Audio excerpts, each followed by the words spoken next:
نن د زنانو سره دا موږي او لګیا وي په فیسبوک باندې هغه ګنده خبرې به یو جنۍ کوي او یو زما فینز تاسو څنګه او زما فینز تاسو څنګه دا خبرې وکړي سو ټیک ټاک کې سو فیسبوک باندې راځي سو نو په دې طریقه باندې او دا زمون خلک وتلاندې کمنټ کې لیکي چې څنګه او خای او دا یو پسې راځي چې دا غي حوصله شنی وکي چې ته به حیا پرده وکړه ته مسلمان یې دا کار حرام دی لاندې ورته په کمنټو کې لګي نور هم په ګناه باندې راتېږي زمون د اسلام معاشره داسې شو په زیر دي چې موږ د ګناه حوصله شکلی کړو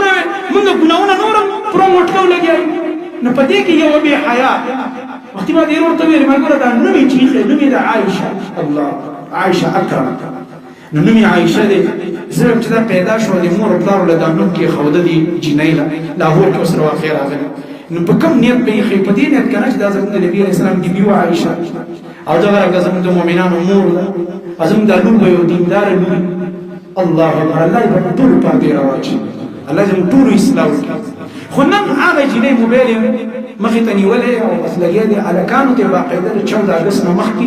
یو ورځ مخکې پیغام ورکړ چې سبا به زما په مینار پاکستان کې پروګرام چې جنې الکانو ته ویل الکانو تیار وکړه څنګه چلې اکثر الکانو به وادم دي تیار نشته چې پروګرام ته ته خپل وای چې فین زما فین او اوري زما ملګرو ما سره مینا کوونکو زما چې کوم دې سبا مینار پاکستان کې به حاضرین او زبر اعظم تاسو بیا ما سره ملا شئ دا په خپل راوړل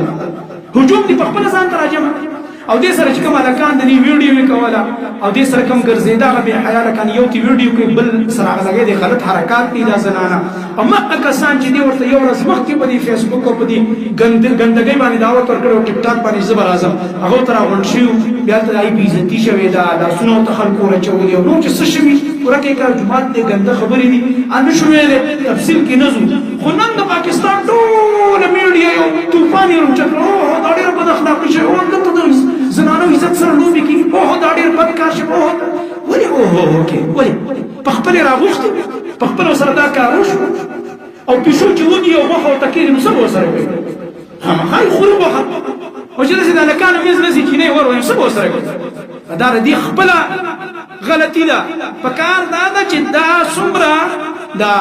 میډیا ادارې دي دا د دې زنانو حوصله شي نه دا غلطی تاسو ده دا ګناه ماحول تاسو په خپل جوړ کړی دا نن چې ته زما عزت نیلام شو دا ماحول ته په خپل ځان ته جوړ کړی الحمدلله د مؤمنانو مسلمانانو یو خور او مور چې دلته خپل کور کې ناست دي عزت تاسو